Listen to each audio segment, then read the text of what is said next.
All right, welcome once again. For those of you who've been following along, this is the SunCast Career Summit. If you're tuning in on LinkedIn or YouTube or Twitter, thank you so much for joining us once again. We've got our final session of day one of the SunCast Career Summit, and we're ending on a high note with a fantastic panel of clean energy executives that are taking action, and they're going to give us insight into how each one of their organizations and the organizations they work with are putting diversity and inclusion hiring into action. How are these managers actually implementing the strategies that we've been hearing about from Erica Jefferson, Paula Glover, Matt Hankey, Mike Healy, and so many of you who've been commenting in the chat thread. We're always grateful that you are participating in various and sundry ways. So many of you have already registered for the SunCast Clean Energy Career Summit. You can do that if you haven't yet at suncastcareersummit.com.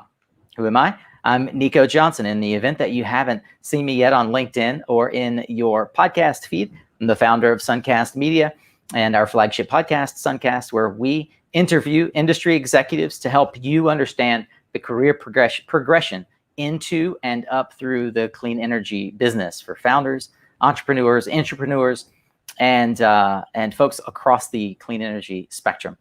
Today, I have the distinct pleasure of introducing a recent but now dear friend of mine, Catherine McLean. Catherine is the founder of Dylan Green, and she's got a decade of experience in the energy industry, helping companies like the ones that we'll explore today find and grow their talent base.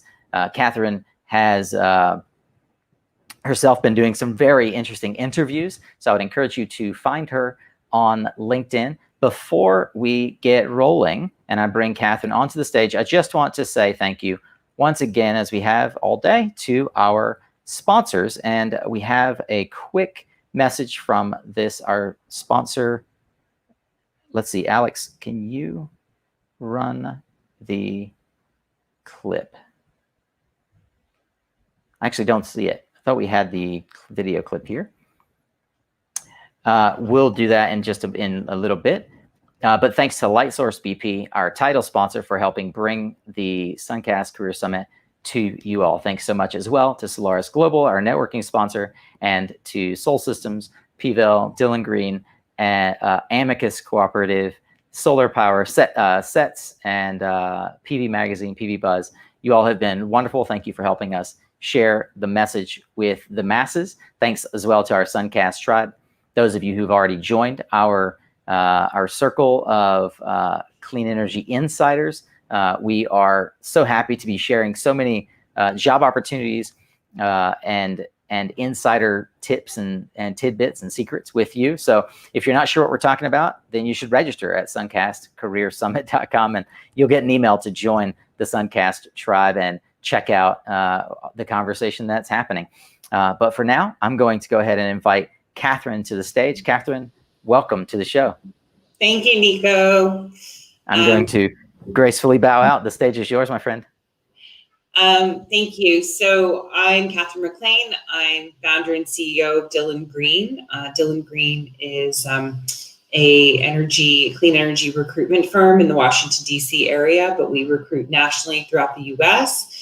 I also have a video series called The Green Light, which hopefully some people will check out, which is about interviewing clean energy leaders on all kinds of topics, but most recently, obviously, focusing more on DEI initiatives, as well as sort of onboarding during a pandemic. I'd now like to introduce the panel who are going to be joining me shortly.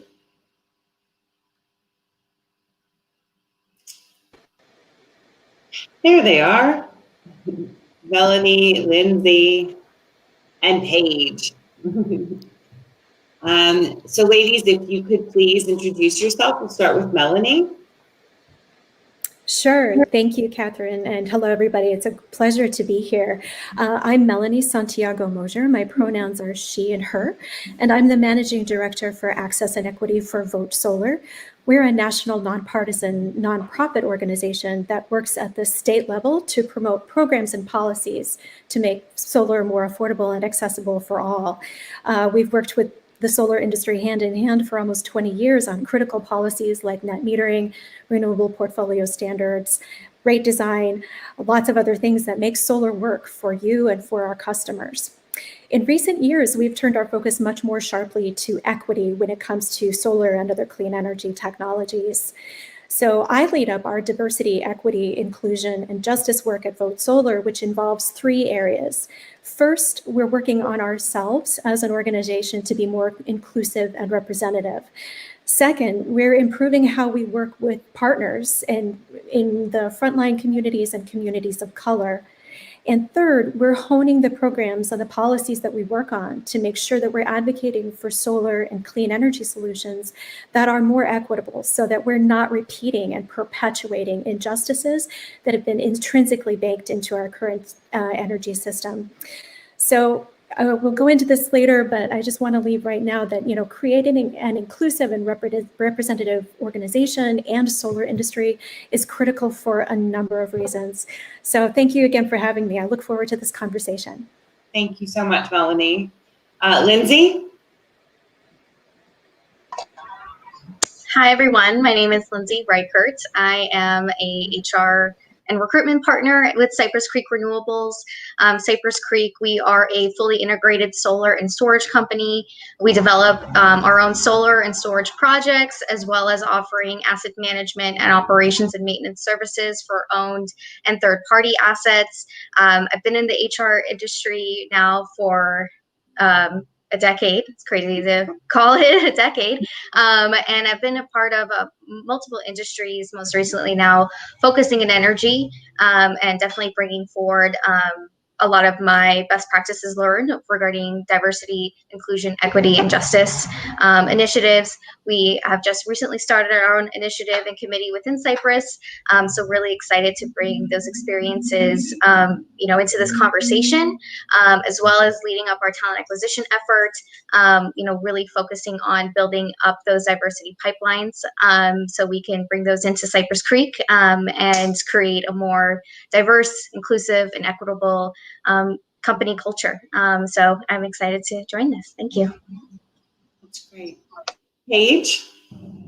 Hi, everybody. So good to be here. I'm Paige Rutten. I'm a project and marketing coordinator with Blue Planet Energy. Blue Planet Energy provides energy storage solutions, low and high voltage, and we focus on grid edge projects where energy is absolutely critical or really high cost. I first found out about Blue Planet Energy after they put storage in 120 schools in Puerto Rico that actually also act as emergency shelters. So that was really exciting and got me really excited about this company. We are a pretty small company. I think there's only about 20 of us. So I do find myself jumping in various other roles, which is how I became the main point person for our diversity, equity, and inclusion initiatives. So this is something we got into through OSEA, the Oregon chapter of SEIA. And I can get more into the process, but just want to be able to talk about how it is possible for a small company that doesn't have a designated HR person for this to be able to bring some of these initiatives into their company and really push these forward throughout the whole industry. So excited to see what everyone has to say. That's great. Thank you, Paige. So I want to touch a little bit on these specific D&I initiatives that you all mentioned. Melanie, can you tell us a little bit more about the D&I initiative that Vote Solar has and why you felt it was important to launch these programs? Absolutely. As I mentioned, our diversity, equity, inclusion, and justice initiatives actually have 3 different buckets.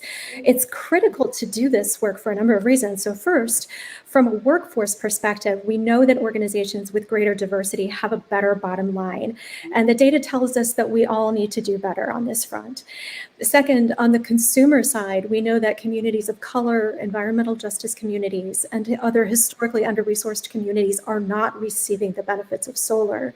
So from a business perspective, that means that opportunities for growth are being left on the table. And from a greater societal perspective, that means that our movement to spread solar is falling into some of the unjust traps of our old energy system, and that our movement's going to have a harder time as a result of that. And third, solar is part of an energy system, again, that is rife with systemic injustices and systemic racism. The fossil-driven energy system has extracted wealth, resources, and health from communities of color. So we have to move forward in a more just and equitable way as we build a future that is powered 100% by clean energy, and a lot of that coming from solar. We cannot replicate those injustices that have been baked into our system to date. So again, our diversity, equity, and inclusion work has 3 different buckets of work, some of it internal facing, some of it external facing. With regard to our internal facing work, we have done a number of things regarding our hiring and recruiting practices, looking at our salaries, looking at policies and practices internally, but also doing a lot of work on culture. So I don't want to take up too much of the airtime right now because I know we're going to go deeper into that. But internally, our work takes a number of different forms.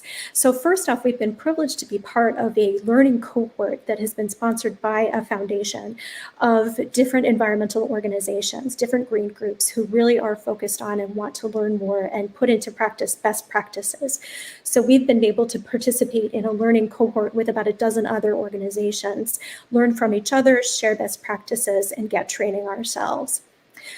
We've been working with a variety of different consultants, HR consultants, education consultants, training consultants. As I mentioned, we've revised our recruiting and hiring strategies. So first off, we're very intentionally looking at our job descriptions as a starting point. So we have found excellent tools available, some of them for free, to say, look, let's look at the language we're using in our job descriptions, make it more inclusive. A lot of organizations unintentionally use language that is very off-putting for females and other people. So there are some easy things we can do to streamline some of that language and make our job description more attractive for a wider pool of people. Also, we're focusing in our job descriptions much more on skills than on actual experience.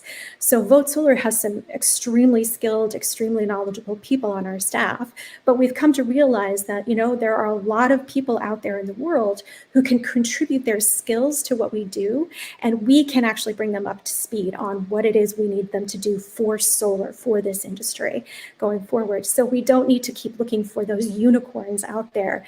The world is much more broad than we think it is. We also, in our hiring practices, have instituted hiring committees that are as representative as possible across the organization, across identities like race, gender identity, and so on, so that for a few different reasons. First of all, a diverse hiring committee is going to bring different perspectives to a candidate selection process, so check each other, as well as a diverse hiring committee is more attractive to candidates from across different backgrounds, so that's important. Additionally, going into any hire for a new candidate, for a new job, each hiring committee undergoes a refreshment on bias training. So we go into a hiring process, checking our biases, listing out what are some biases that we might have going into this, knowing what they are so that we can check ourselves if we, and know when and be aware when those biases are arising. That I'm going to stop now because I'm taking up a lot of airtime, but I will tell you that some of these things that we've been doing to adjust our hiring and recruiting process has afforded us a much, much wider, broader, much more representative pool of candidates for the jobs that we've been listing recently, and we've had much more success. Thank you so much for that. You give me hope because I think that things like a job description, just making some tweaks here and there, and just accepting people from outside of our industry on a skills-based capacity is such an important thing to do in order to net jobs into our industry.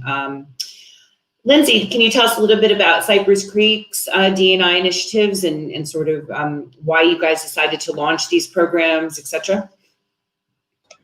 Definitely. So from starting with Cypress Creek I started 3.5 years ago, and it was still very much a startup culture. So things were moving very, very quickly.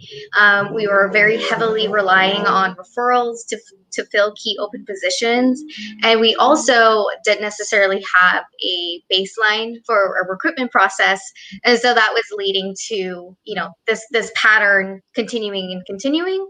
Now that we've been able to establish ourselves as an HR function, it's about taking those basic steps, looking at the priorities of the company, looking at the habits of our employees, because at the end of the day, if we want them to be, engaged in this process, you have to look at the habits, and it's a habit changing process that we have to take over as HR professionals, and that can be really a daunting task to look at.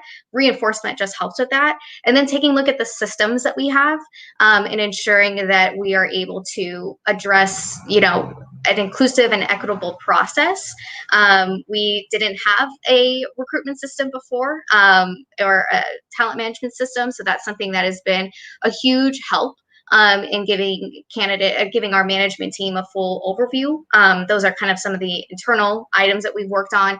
We've also just launched this year our One Cypress initiative, and this is our diversity committee.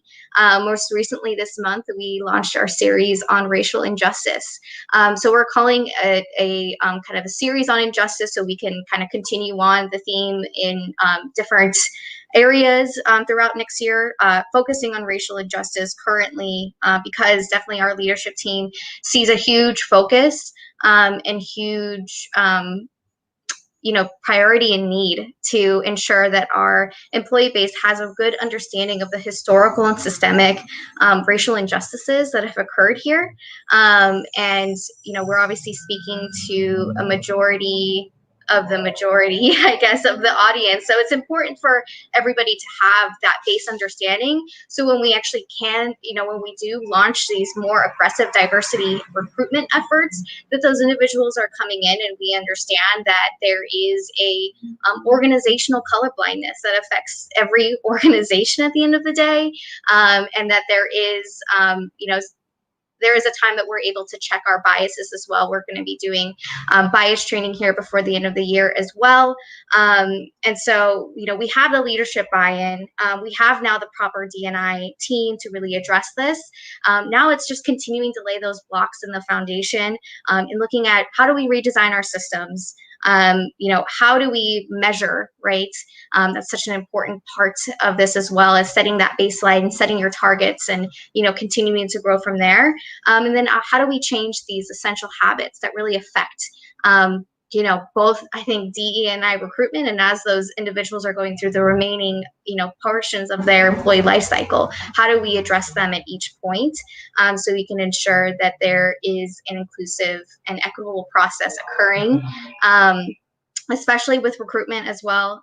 Really implementing very solid intake calls with hiring teams as well, just so, again, you're setting that foundation for an equitable and inclusive process. So that I noticed that's something that it's very easily skipped, especially when you have a very high priority role. And we need it, and we need it now.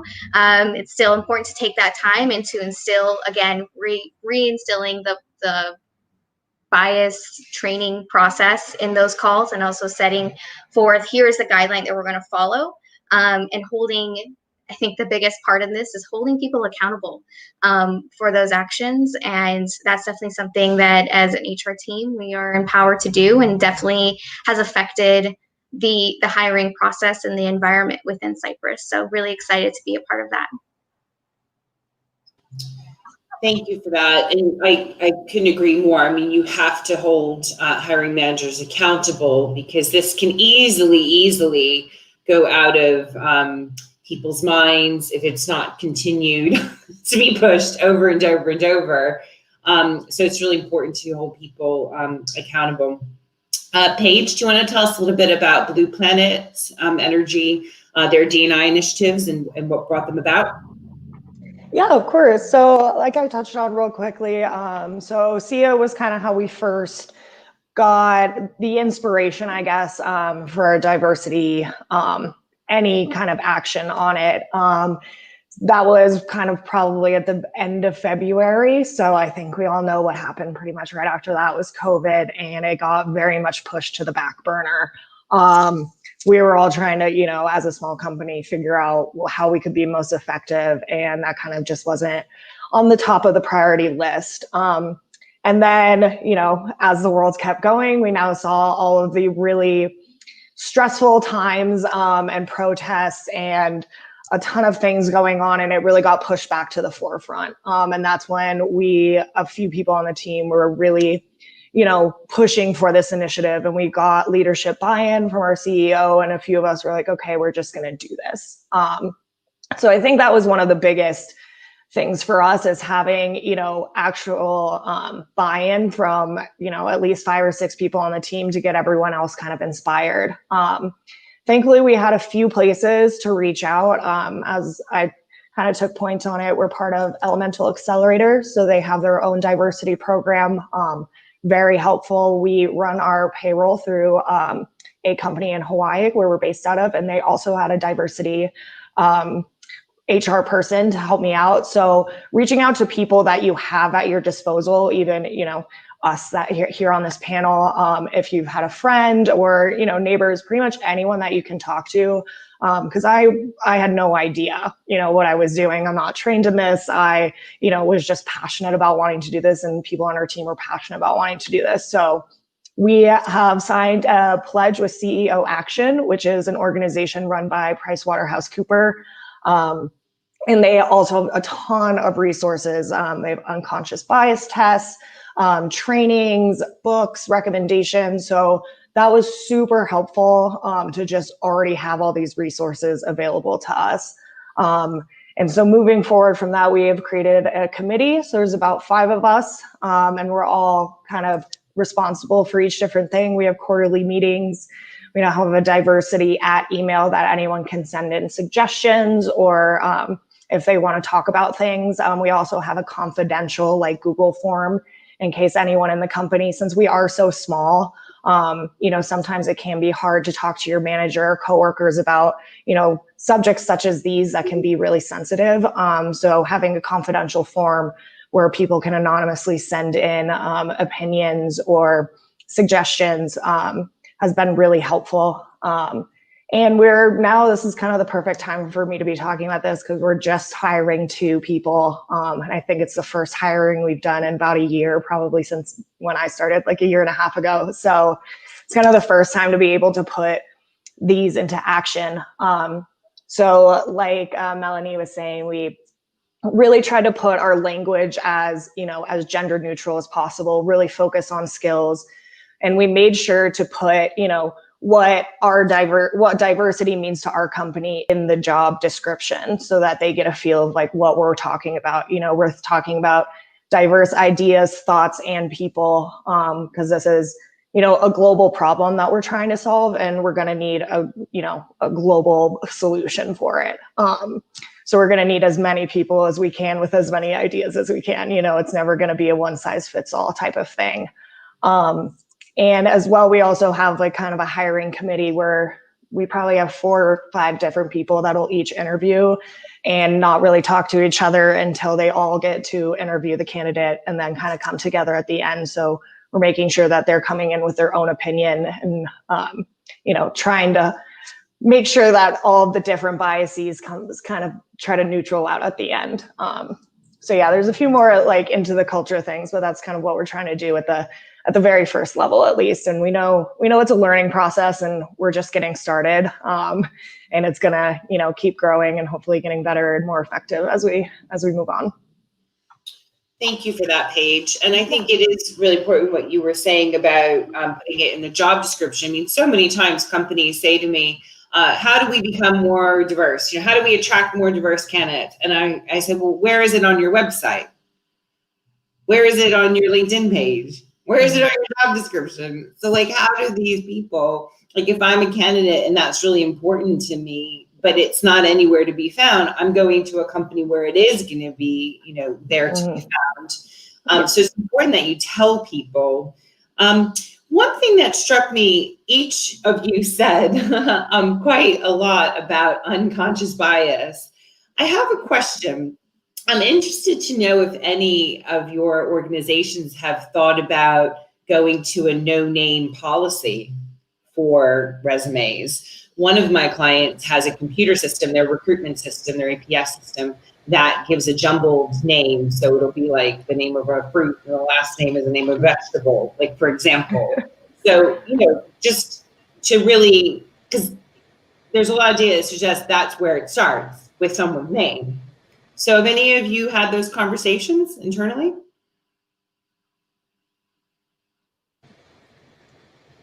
I can say we've had conversations like that, but we have chosen not to go that route yet. I will say, there are some positions for which we use a recruiter, and so when we get resumes, we haven't done the initial screening; they've come through a recruiter. So there's that way of kind of combating any biases that we may have. But, I feel like, look, bias is a part of our life. Bias is just a part of who we are as people, and we need to be aware of them. So I at this point in time, really like the fact that we're just doing bias training for everybody on the hiring committee at the front end, just so that we know, like, look, confront your biases now. Say what they are. Let's be realistic. We all have biases. They're not going away. We just need to confront them and try to dismantle them. That is also something that we have discussed. I do follow a lot of the Neuro Leadership Institute's work on bias training, and that was definitely something that was part of a conversation in a larger conference that I attended last year. I personally am still trying to get folks within our company to have more of an established training plan, so we can actually bring in candidates that don't require the solar experience. And then I think we can take that additional step to block out resumes. I have been a part of organizations in the past that have done that step, but it was mostly for roles where we were constantly recruiting for, high level, just constantly there are jobs that we're always looking for, and we did implement that. And I definitely saw a shift in individuals' biases towards certain backgrounds or resumes from that sense.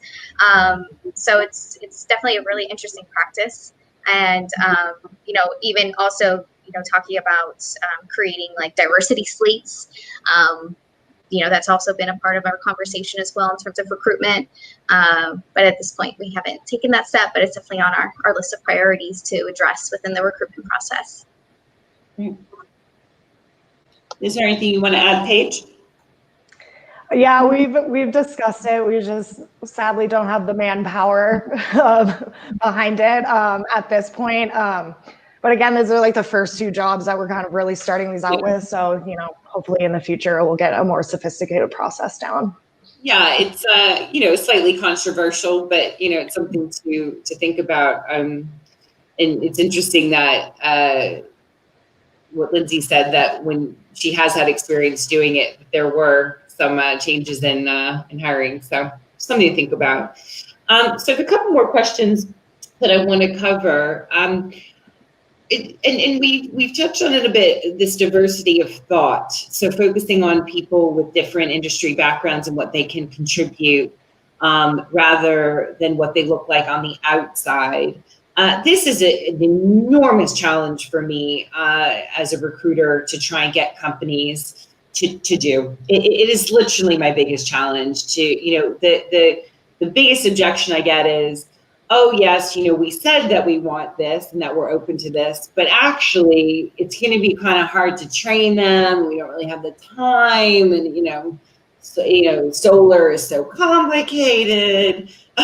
So I'm curious to know, when you are bringing these folks on, what's the plan? Is it something like an SEI, where you're putting them into Solar 101 online? Are they shadowing someone? Does it vary on role? Melanie, do you want to take that one, please? Sure. Yeah, absolutely. We do have a plan of solar. And like I said, part of our hiring process has adjusted to make sure that we're really focusing on skills rather than specific experience, because focusing on that specific experience is going to get us caught in the loop of just hiring the people we know. And that's not going to do us a service, and that's not going to do the industry a service. So yes, we have developed a learning curriculum at Vote Solar to onboard every new employee. So some new employees may have a little bit more experience with solar and energy policy and that kind of thing. It might be a little refreshers. Some people might not really need much of it at all. But we have outlined a curriculum with different modules. And the plan is that every new hire will take a module, go through the materials, and there's a person on staff assigned who can, answer questions and talk about those materials with the new hire. So there's really a good plan in place for making sure that there is a pace for learning, content for learning, and that kind of thing. We also want to adopt a learning culture at Vote Solar in general. So, I can tell you, I encourage my staff to set aside a couple of hours every week for learning on whatever topic they might feel they need to dig into. So we approach this as, it's not a one-time onboarding learning, it's a continual learning process. I will say that goes for our diversity, equity, and inclusion learning as well. So wanted to definitely touch on some of the things we're doing internally with our culture. And we might be talking about this a little bit more as well, but we definitely we have established a working group for education on DEIJ, and that working group has come up with a set of core competencies. Those core competencies are going to be put into everybody's job description, including every existing employee's job description, and they're going to be included in performance evaluations at the end of the year. So at the end of next year, I should say. So we are next creating learning pathways for everybody on our staff to meet those core competencies on diversity, equity, inclusion, and justice. So those competencies involve ourselves as individuals, confronting our own biases, that kind of thing, how we work as teams across difference, how we work as partners with people in the outside world, and how we operate just as actors in society in general. At the same time, a working group was put together to develop some partnership principles for Vote Solar. So we put together principles for working in equity and justice with frontline and communities of color. Those will also be incorporated into everybody's job descriptions and into performance evaluations at the end of 2021. So our next round of learning in this effort to become really an organization that is very focused as a learning organization is to set out a curriculum that will help all of our staff meet those core competencies. Can I just ask you a follow-up question, please, to the solar piece specifically? Is the curriculum that Vote Solar, the curriculum that you're talking about, that you're outlining, is that using third-party curriculum, or is that something that you all have done in-house? So you've built that yourselves through your learning and development program? Yeah, we built it ourselves as an organization. So that was a fairly collaborative process. A number of people had their hands on putting together different modules of we feel like this is critical information for a new hire to have. I'm so impressed by that. Like really impressed by that. Kudos to you all, because I think that takes a lot of time, and that's what we're talking about, is not just talking about it, like actually doing the hard work. It is, yeah, it's very hard. Very hard. Lindsay, what about Cypress? Yeah, definitely. So just back to, in terms of the diversity committee, one thing that I've discovered from we've done iterations of this committee in the past, and it hasn't quite taken off. Now it's actually taking off, and that's really exciting. But one thing to definitely mention, especially for folks that are listening in, is it's so important to set designated positions within that committee so that you could address all the different facets that you have to cover. Right? Because otherwise it can turn into that, okay, we're just talking a lot about all the things we need to cover, and not, okay, you are in charge of our education. You have this priority. We'll circle back, or you are in charge of our communication strategy, and we'll revisit that schedule. So first and foremost, from what I've learned from trying to do this, from myself, it's so important to have those roles set within your committee, so you have a really organized process to tackle all the items that you have, maybe from an HR perspective, that maybe those committee members who aren't working in HR day to day, aren't aware of. In terms of, again, it's a process in terms of how we are getting our educational system built up. From personally not coming from solar, the only thing I had when I started was Solar 101. And so that was a really heavy science session for me. And so today we have a Cypress University site that's filled with so many different modules that's now been incorporated into a larger, what we call our Cypress Toolkit, that has a pathway for new hires as well. Also incorporating an onboarding system. We utilize Greenhouse for recruitment, and they do also have an onboarding system where you can task out. And that has been such a learning opportunity for all of our hiring managers. We are especially dealing with a lot of individuals who have never been managers before. So just starting with the basics of onboarding and ensuring that there is a plan in place, and that the tasking is not just working for the people behind the scenes who are working out the logistics, but is also working for those managers and ensuring that, they know that it's not necessarily such an arduous task to set an onboarding plan, that we have a system that will do it for them as well. And they can incorporate any of the modules that they think would be needed for that new hire from the toolkit and from Cypress University.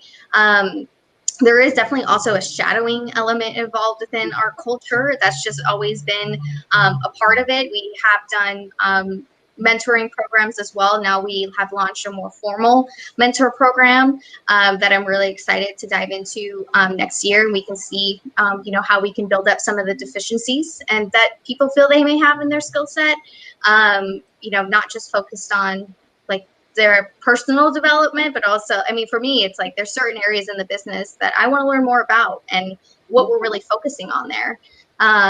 And we did also do a what we call our solar intern, which is a rotational program that we specifically are pulling an intern from a community college in the Los Angeles area, that they come in and they do a rotational program with multiple departments.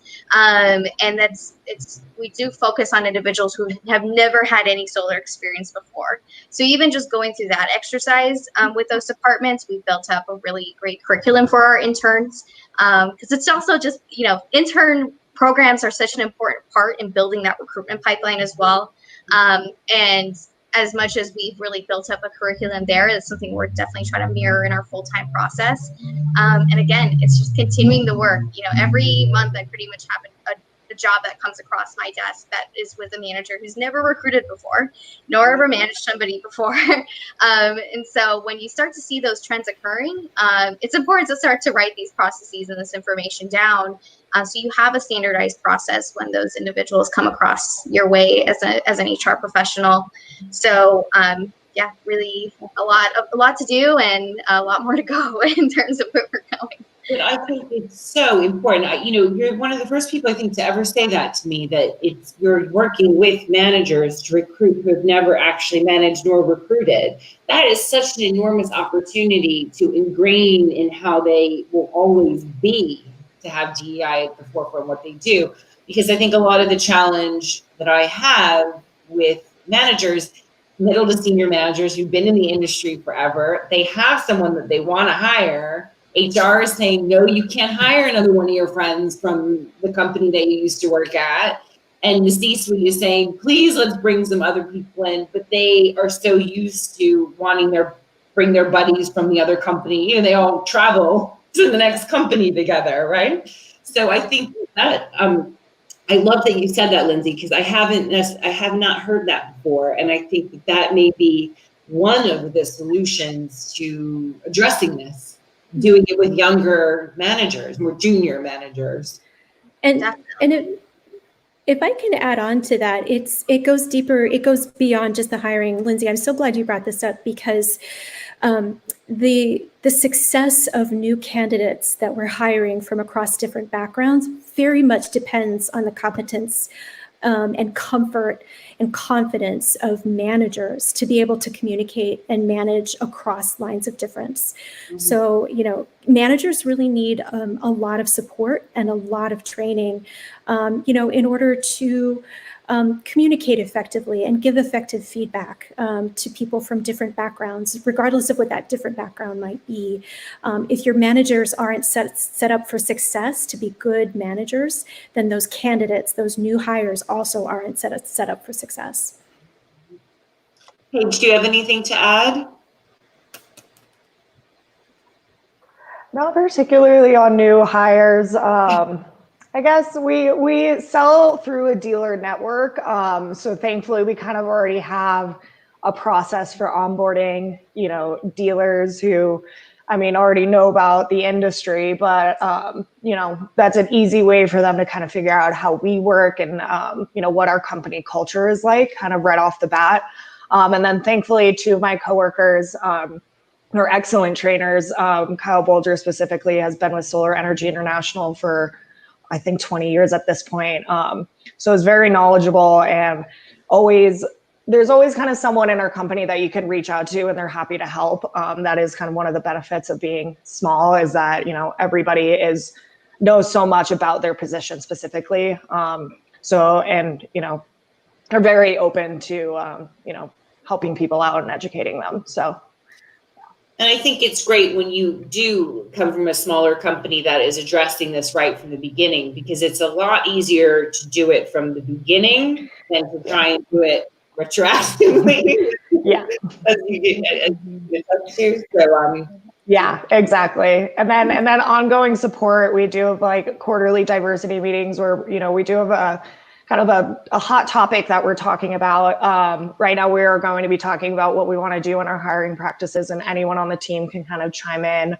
And we send around book recommendations and videos. And then every week we do have an Ohana learning time. So we have 1 hour set aside for all of us to kind of do and learn about whatever we want. And then this upcoming week, if anyone wants to present to the rest of the team on what they've been, researching, we're going to do that this week. So it's nice to have that like collaboration and learning that's ongoing, because I think it's easy to kind of get stuck in the rut.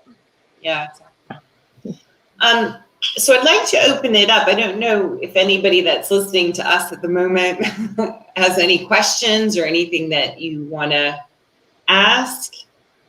You mean I would get them through the chat? I haven't seen any questions come in. So I've gone. Oh, no questions yet. Okay. I normally get lots of questions. Is there any, I'm just trying to think if there's anything else I wanted to cover. I was like, can I ask one that we haven't covered? And I'm curious because we don't really have a plan for this yet. Yeah. How do you guys measure the success of these programs? I think that's kind of where I'm stuck now, is, the next step. Are we doing this correct? How can we improve the continuous learning of it? I would say that there are a couple of ways that we're measuring success. So first, with regard to, just things that can be quantified, I'd say our operations team is doing a project to track our staff since 2015 to include information that we know of, like race, gender identity, tenure, promotions, that kind of thing. Who are our staff and how have they advanced through our organization? So at the end of this year, we're going to start analyzing that data to try to identify trends that are bearing out, so that we have a clearer view of where some inequities might lie within our processes, within our practices, and try to address those.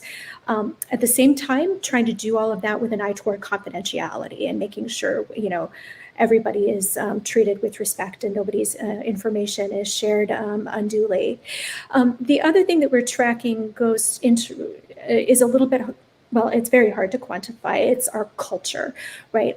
We do an annual staff culture survey as part of some of our inclusivity and equity provisions, goals and things that we're trying to do. This is where we're trying to really understand where our staff feels like they can come to work as their authentic selves, where our staff feels like they have to code switch. Do our staff feel like they're being treated well? Do our staff feel like they are suffering microaggressions or even overt aggressions? That kind of thing. So keeping track of, how people are responding in this culture survey is a really, really important part of the measuring and accountability work that we're doing.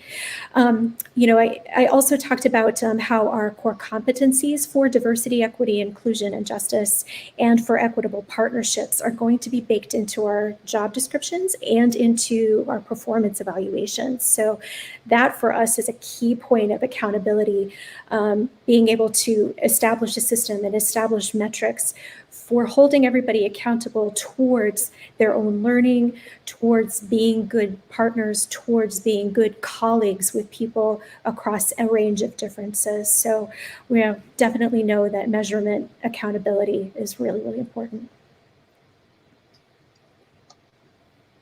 Lindsay? Yeah, so first and foremost, I will say that the biggest thing you can do to make your metrics actually mean something is to tie those goals into your business goals.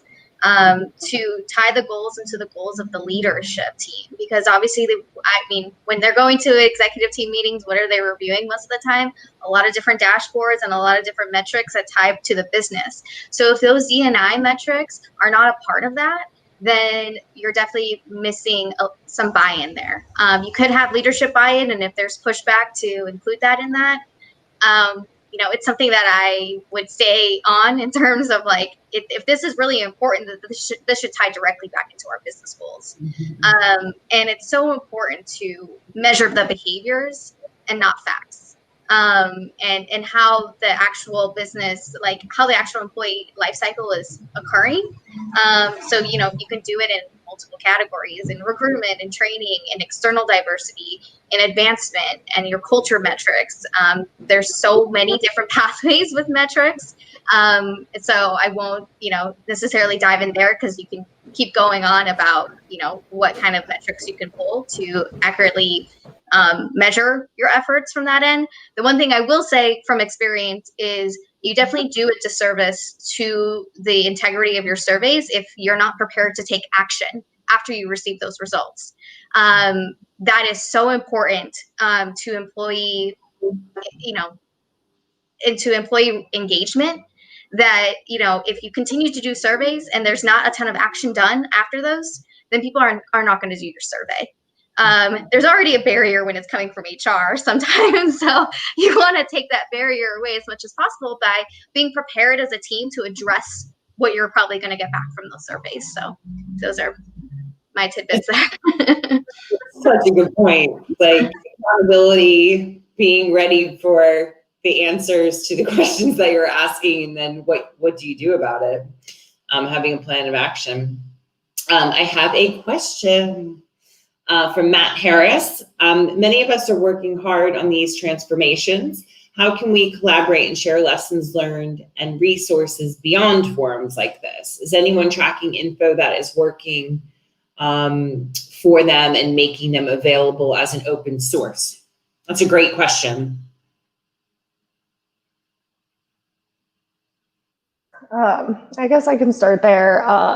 So the best one that I've found, or for us at least, was the CEO Action Pledge. You can Google it. It's pretty easy to join. And then there's 4 commitments. And one of the commitments is sharing best and worst practices with everybody else that is signed. And there's over, I think, 1,000 companies. So you can go through, and there's action plans that people have done. So you can read about a company that's in agriculture and what they've done for maternity leave, or, a company that's in tech and what they've done for trying to make like easier conversations. And those have been really helpful for, either following that plan to a T or getting inspiration from them. And then I think the other thing that has been really helpful is reaching out to any of the organizations you're part of. I think this is something that's really picked up a lot of momentum, especially in the last few months. So SEPA, SIA, any of the state organizations, anybody that you're working with, I think are really good resources. And you're going to run into people like Melanie and Lindsay that are like really happy to help out and give you resources. They don't want to do it just for them. This is an industry-wide and worldwide thing that we're all trying to work towards. So I think everybody that you reach out to, or at least my experience is everyone's been super helpful. So that's my advice. I think that's great advice, Paige. I was thinking the same thing as Lindsay and Melanie were speaking. I was like, do you mind speaking to a few of my clients? So tell us a little bit about, and anything you're working on that's open source, information that you use that we can share with other people. Definitely working on that. The one thing that we do have as an open source item that's not directly related to diversity efforts, but I think is a helpful resource for everybody, is we did create a resource guide around our racial injustice series that is essentially a guide of, how do you act on these efforts to create a bigger voice for the movement that we are behind. And that's something that we've actually shared with multiple other companies in the same space. I will also say, in terms of from the HR end, we are working with Soul Systems to build a partnership there and to also create, some type of network for the HR professionals in this field. Definitely something that I've noticed coming from different fields, that, we don't all talk amongst each other sometimes. And there is definitely a very competitive market out there with the pool that we have, not even realizing that if we were to broaden that to diverse hiring pools, that we wouldn't necessarily feel that kind of competition and feeling like we don't want anyone to steal the talent that we have. So that's something that we're definitely, I'm really invested in doing. I'm still, fairly young in my career. And so it's really important for me to build those connections as I've continued fostering those relationships from my previous roles. And I talk to a lot of different HR colleagues in terms of how they're addressing this in their different industries as well. But having that forum that's specifically for HR professionals in the energy field, I think is so important to create and to foster, so that this kind of information is like easier to share. Like, then I'd have a link ready, but at this point, don't. I absolutely love that idea. I think that's a great idea. And when you have all of those HR professionals together, and I mean, because we have to do this together, we cannot do this siloed. We have to do this for the betterment of the industry, and then we will all benefit. So I think that's a great idea. Melanie, do you have anything that you'd like to add? Just that I think that's a phenomenal idea. And Lindsay, it's so exciting to know that you are working with Soul Systems on a network like that. That's tremendous.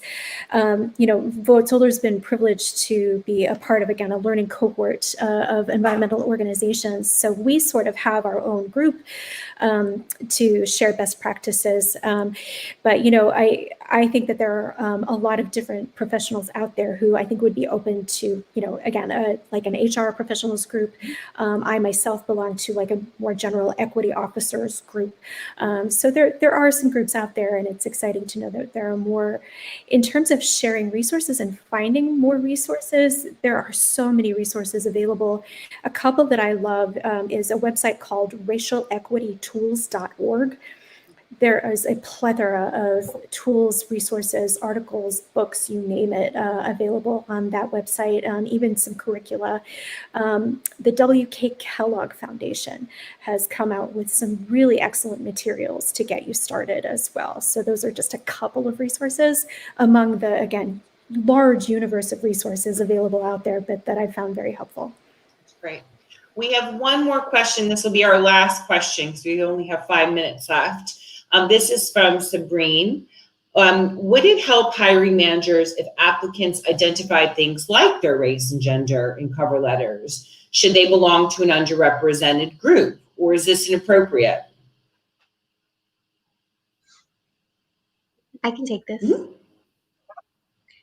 It is not, I don't think it's appropriate. It's the same as if we were to mark or have a tag next to a candidate's profile that says they are a diverse candidate. That's reinforcing bias, in my opinion. And so I don't think that that's something that we should be suggesting applicants to do. There's a reason why those EEOC surveys are not seen by managers either.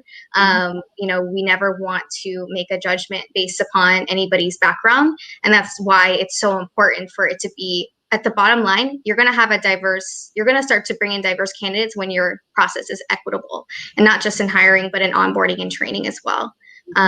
So this is everything SHRM tells you not to do, essentially. So would not recommend that. Right. Anyone else want to comment? We all in agreement. All in agreement. All right. Well, I am happy to wrap up now, just a few minutes early, because I have right after this, I'm doing a diversity and objection handling session, trying to work with hiring managers on kind of what their stumbling blocks have been internally, and hopefully try and help them. But is there anything anyone else wants to add before we say goodbye? Okay. Well, thank you. One more. Sure. Just one more thought from me. I do want to make sure that the audience is clear that there's a difference between recruiting and hiring for more representative candidates and creating a culture in your organizations that is welcoming and inclusive and will keep those new candidates and keep those excellent new hires when you hire them. So in an ideal world, you are working on your culture to be more inclusive and more welcoming before you go out and try to hire candidates from across different backgrounds. That is not realistic at all. These things are probably happening in tandem with each other. But just to be clear, there's a lot of thinking out there that just hiring for candidates and new employees from across different backgrounds is going to get us where we need to be, and that is not so. If we do that and don't work on our cultures, we can actually harm ourselves even more. I mean, that's such a great point. I really appreciate you clarifying that. And I think you're right. It does happen a lot in tandem, where it should probably, the inclusion piece should come first and then the hiring should come second. But unfortunately, it does seem that they're happening at the same time. But thank you for clarifying that. I appreciate it. Just something brief to say as well. In terms of there is no code here that we can follow to create a successful hiring process and inclusive culture. I will say that from talking with, again, HR professionals from a wide range of industries, in big, huge established companies to smaller startups, no one, everyone says we haven't figured this out yet, but I think what we all forget is it's a process, and it's something that you have to continue and have to hold your teams accountable for constantly. And so, yeah, there is no perfect code. Don't feel that stress to feel like you have to crack this to open up this pipeline. It's all a work in progress. It's definitely important to remember that and to set your priorities and then move on from there. The important thing is to start. Well, that's it. Start, because you don't want to terrify people.